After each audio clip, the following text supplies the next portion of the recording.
Well, welcome back. I'm Dave Engel at Engels Coat Shop, and many of you who have been following along would normally expect a video of me doing some type of carriage work, buggy work, wagon work, whatever, horse-drawn related here on this video. Well, this week I'm going to go a little different direction. It's kind of in the same direction as the bobsled video series that we just finished last week, was part 6. And when I started this video, I purposely listed it as a bobsled, listed as 2 separate words, bob, sled, instead of the common nomenclature referring to it as a bobsled as one word. Well, it hasn't raised a lot of questions, but it has raised a few, and I have addressed some of those in the comment sections, but I thought maybe I would do that a little more in depth today. Now, I am pretty much a nobody in a nowhere town, and who am I to say? But I want to go up against the internet and maybe up against Google and say, do they really know everything? You know, Google is a phenomenal phenomenon, and it is a phenomenal information resource gathering tool. But it gathers what it is fed. And in this relation, the relationship of a bobsled, 2 words, it has been fed very little, if any, information. So I am a nobody here in a hick town in Montana trying to feed Google some new information, and it's not really quite sure it likes it. I'm sure some of you viewers are not really sure you like it. But I want to take you through a journey and kind of show you why I did what I did, and why I still kind of stand on bobsled being 2 different words, not one word bobsled. Even though bobsled is sure enough a proper term. So in the basics of it, a bob is something that bobs up and down. It oscillates up and down. Generally, if you look it up in the dictionary. So when I did the runners to convert a buggy over into a sleigh, I had 4 individual different runners that went on this buggy to convert it to a sleigh. Well, those little runners are oftentimes referred to as bobs, because as they are on the end of the axle, they oscillate, they bob up and down over the terrain. Well, a bobsled, like you watched me build, is also a vehicle made for winter that is made for off-road, heavy-duty use and in rough terrain.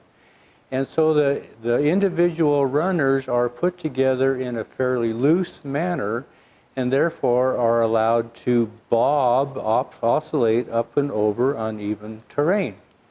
So hence the term bobsled in 2 terms. Bob is an adjective describing the sled. It is a bobbing style sled, such as a log sled hauls logs, a hay sled hauls hay, yada, yada, yada.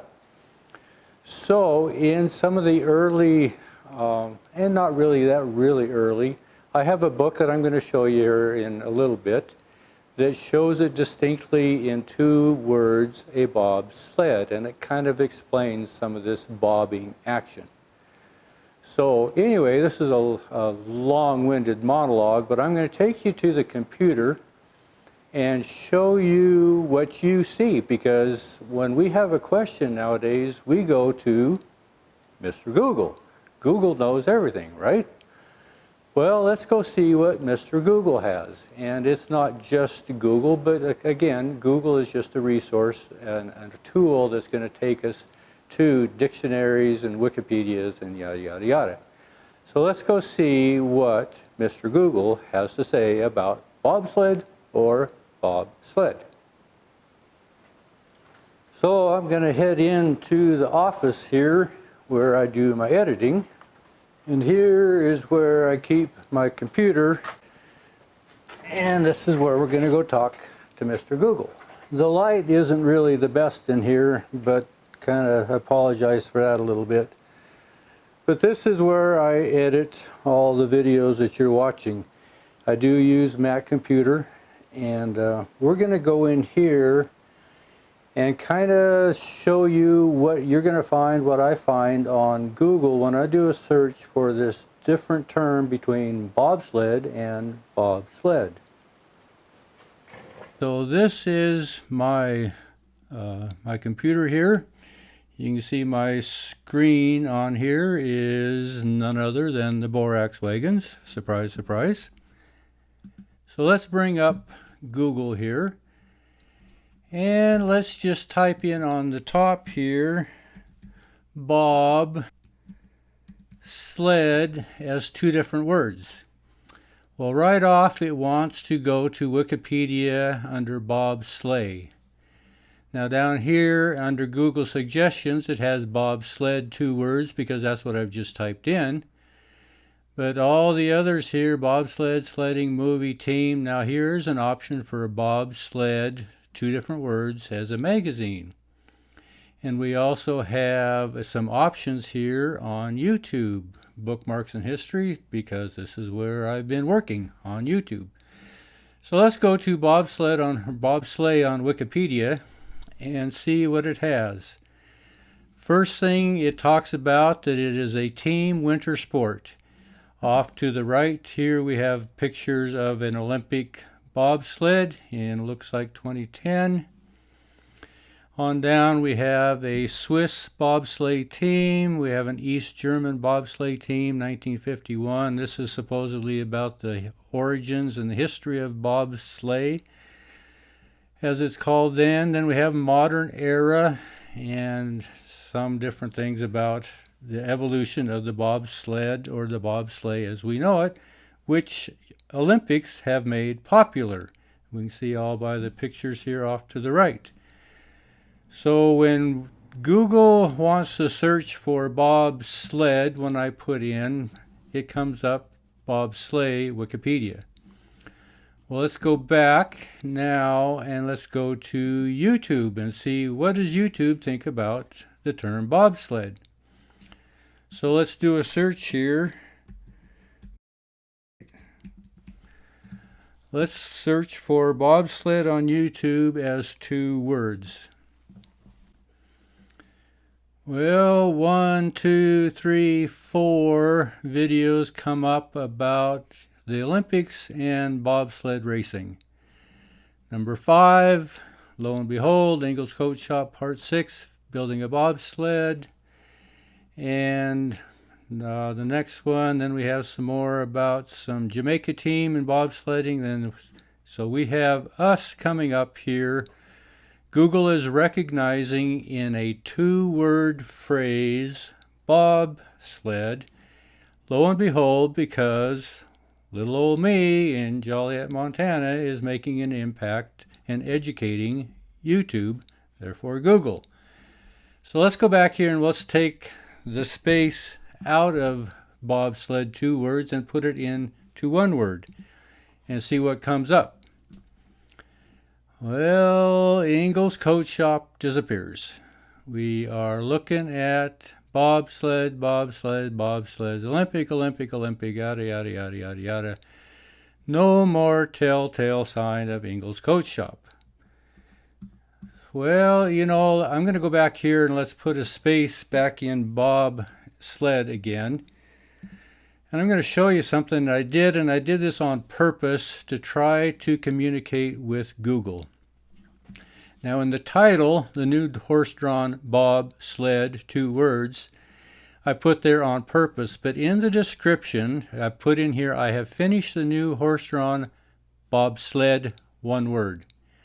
The next one, building it from scratch, some bobsled, one word. I did this on purpose. Down here to final assembly on the bobsled runners. Bobsled in the title, bobsled, two words. But in the description, I went back and I put in bobsled, one word. And I did this to communicate with Google, to communicate with YouTube. Because as I was looking through this, I began to realize that when you put in bobsled, one word, I'm not there.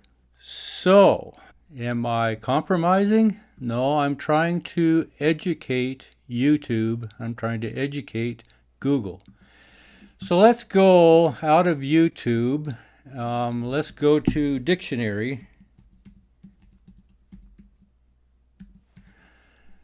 Let's see, dictionary.com.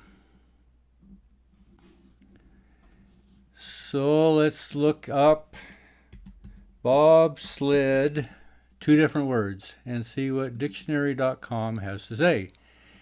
It comes up, bobsled, one word. A sled having two pairs of runners, a brake, a steering wheel, other well, what's it talking about? The Olympic bobsleigh. So a sled formed of two short sleds coupled one behind the other, either of the sleds thus coupled. So what has educated dictionary.com seems to be run by a steering wheel or other mechanism that enables the front rider to direct their sled down a steeply banked run or chute. The Olympics have educated dictionary.com. So I'm going to get out of here briefly, and I'm going to take you to a book that I have. It's called The Carriage Terminology Historical Dictionary by Don Berkebile. Now this book was one of the first books that I purchased when we started the shop here. So this Carriage Terminology Historical Dictionary, it was co-published by the Smithsonian Institute, 1978.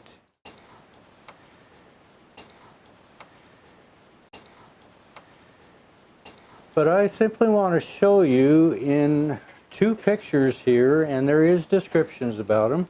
You're going to see the picture of this passenger bobsleigh. And you'll notice here, bobsled is listed as two separate words. And then down on the bottom picture, you'll see again a three-knee bobsled listed as two separate words for two horses. So the whole purpose of sharing with you this book put out by the Smithsonian that is regarded as kind of the go-to authoritative book when it comes down to the history of multiple different styles and makes and models of horse-drawn carriages, buggies, coaches, sleighs, yada yada yada, is their reference in that era was that the bobsled was described in a two-term phrase, bobsled, because of the bobbing actions of the individual runners, as opposed to a cutter or a sleigh that has a single runner that is long and stiff and doesn't bob. It floats over the top of uneven surfaces.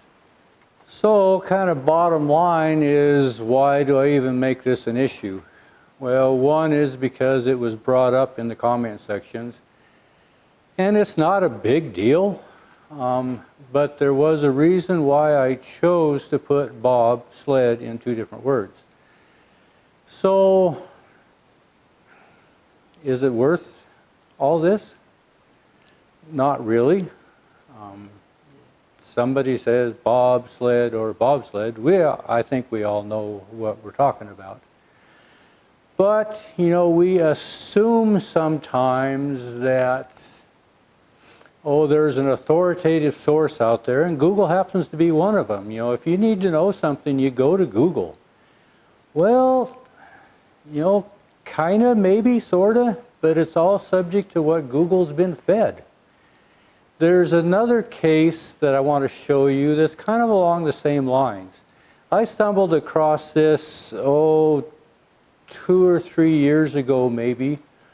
You know, I do kind of like to read through the Bible. And I think from the comments, some of you must, excuse me, you must also. And you're not all, it's not all your thing, and that's no big deal. I kind of enjoy it. And well, I was studying in a book, First Kings actually, and since I am in the carriage industry trade, I pick up on phrases that have to do with wagons, mules, horses. Well, I ran across a phrase in 1 Kings chapter 7, verse 33. That caught my attention because it is the only time that I'm aware of, according to Mr. Strong, James Strong, who is also an authority, who lists the parts of a wheel.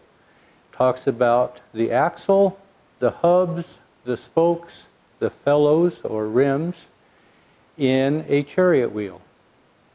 So I want to take you and show you that verse, and there's a reason why I want to show you this, because most of the versions have it correct in their translation and placement in the verse.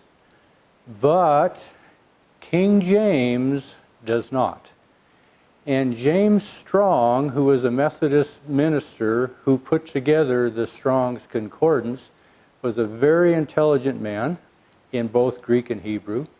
And so we have an authority that we still rely on today, over 100 years later, called the Strong's Concordance, that we give a lot of weight to because of this man's intelligence. But I want to show you something that I stumbled across that kind of made me go, So let me go show you what that was. As I wake up my computer, we're going to go to the internet. And when I do this type of search, there are a number of online Strong's Concordance type references out there. There's one called Online Bible, eSword. The one that I use on this computer is called Blue Letter Bible. So I'm going to type it in.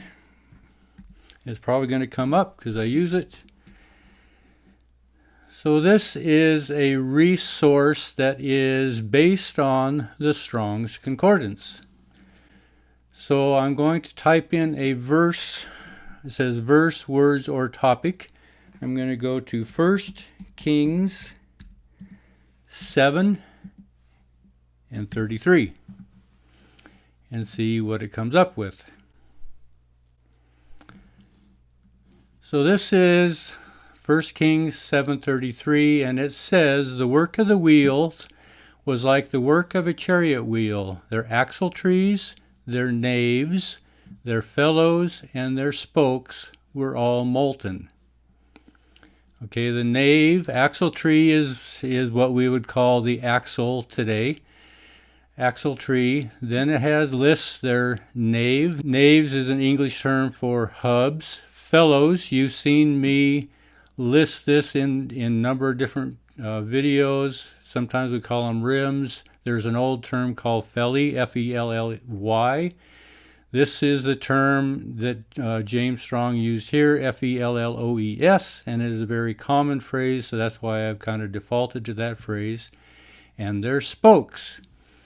Well, let's just go type in here, and it's going to bring up what this actually says in the Hebrew, since it is in the Old Testament. And how this goes is this word here is umaaseh ha'ofanim kemaaseh ophain. Okay, so that is as they were built, the wheels, like the wheels were built. And then this is the word here for chariot, merkava.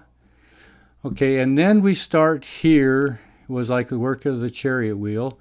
This word here is yedotam. So this, if we come down here and we'll find the axle tree here, the root of that word is yad, which in Hebrew means hand or includes the forearm. So this is the root of this word here. If I highlight that, you see that word there, yedotam. So, and then the next word, vegavehem. So The root of this word is down here. They have down as knaves, and they have as gob. So this is where it becomes a little interesting. Let's go to the Hebrew word here, 1354. We'll click on it, and it talks about here gov. It's a gimel and a veit. And it talks about it is the back of a man, a mound, a boss, bulwark, brow, and here they put down the rim of a wheel. But it has it translated as what? Let's go back. They have it translated as the nave. But in their description, they actually call it the rim. And the rim is what is referred to as the felloe. So this term here is actually the felloe, which they have translated as the nave, which is incorrect. This is just a placement of the definition that I found is interesting. So the next lineup, and their fellows, we go down here, and they have, and their fellows, they have this word kishuk. Let's look it up, 2839. And this is kishuk with a ket, sheen, and a kuf. And this comes up actually as the spoke of a wheel spoke or rod connecting a hub with the rim, which is true with the definition, but then they define it as felloe. Well, the correct definition for kishuk is the spoke. So if I bring this up here, the naves, which they have is gov, should be the fellows, and their fellows in this place should be their spokes. So let's go back. The last word in here is their naves, their fellows, and their spokes. Well, down here for their spokes, they have the term kishur. So this is 2840, and if we go back and look at kishur, it is the hub of a wheel or a nave. And at this particular time, they chose to put in spoke. So you see what I ran across. The axle tree actually is the yod, which is correct. What is the nave here should be the fellows. What is the fellows should be, remember, kishuk, is the spoke. And then the third term, the spokes, should be the nave. So we have the gov, the kishuk, and the kishur. So if you look at these in different translations, they actually have them in their correct positions. But even though James Strong's went in and put in a correct definition, like in kishur, which is actually the hub of a wheel, from an unused root meaning to bind together, combined, i.e. the nave or the hub of a wheel as holding or combining the spokes together. But then for some erroneous reason, they define it as spoke. So they do it correctly, but when they put it in the actual verse, they misplace the translation. So, big deal? No, all the parts of a wheel are there. But as I study Hebrew and I ran across this and was reading this, and I noticed that these words were misplaced. That it isn't the work of the wheels was like the work of a chariot wheel. Their axle trees, their felloes, and their spokes, and their hubs were all molten. They have them, but in the wrong position. So anyway, this is just another case of authority is not benign of being questioned or challenged. That's kind of the oddity of this video. You know, it's not really a big deal. I just thought it was an interesting deal. You know, Google can be challenged. Google is not always right. Google is being fed a lot of information, and that information is worth digging into and cross-checking to see if it is actually correct. In the case of bobsled or bobsled, Google has not been fed all the information that is out there, because realistically, there's not very many strange guys like me out there that are doing this stuff. And in the case of James Strong and the King James Version, is it a big deal? No. But, you know, Strong's Concordance is an authoritative resource that, you know, this is just one of those times that it can be challenged, questioned, and actually to be found wanting a bit. You know, the main gist of it is there. Don't get me wrong. It's not a big deal. So all this to boil down, you know, there's not a lot of people that are doing what I do. I put videos up on the carriage and wagon and coach trade. I try to do it every week, obviously, if you've been following along. And, you know, you can, it puts me in this position of authority. You know, so I don't mind being challenged. And when people ask me, well, what's the difference between a bobsled and a bobsleigh, and a bobsled one term and bobsled, and, you know, just don't get adamant about that it has to be one way or the other. Question it, that's fine. You know, it's cool. I question a lot of things. It gets me in a lot of trouble too. But just as just kind of as a case in point, this whole video deal is, you know, I'm not upset about it. I don't, you know, maybe it comes across that I am. I just think it's kind of interesting, and I thought, you know, on the heels of doing this horse-drawn bobsled,